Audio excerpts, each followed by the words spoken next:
રાજ્યના સમાચારોની વાત કરીએ તો અમદાવાદના વીર સાવરકર સ્પોર્ટ્સ કોમ્પ્લેક્સમાં સિનિયર નેશનલ રેસલિંગ ચેમ્પિયનશિપ 2025નું આયોજન કરવામાં આવ્યું છે। આ ચેમ્પિયનશિપમાં દેશના તમામ રાજ્યોથી 800થી વધુ ખેલાડીઓએ ભાગ લીધો છે। આ સ્પર્ધા અંતર્ગત પુરુષ તથા મહિલા બંને વિભાગમાં રેસલિંગ સ્પર્ધાઓ ચાલી રહી છે। સિનિયર નેશનલ રેસલિંગ ચેમ્પિયનશિપના આયોજનમાં ભેગા થયેલા છીએ। આ સ્પર્ધામાં દેશમાંથી 29 રાજ્યોના 880 ખેલાડીઓ ભાગ લેવા આવી રહ્યા છે, જે સંખ્યા ખૂબ જ વધારે છે।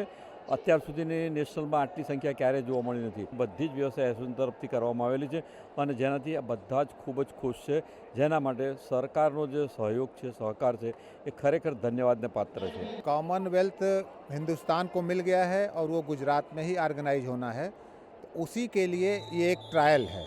ये जो पीछे चल रहा है उसका ही एक ट्रायल है।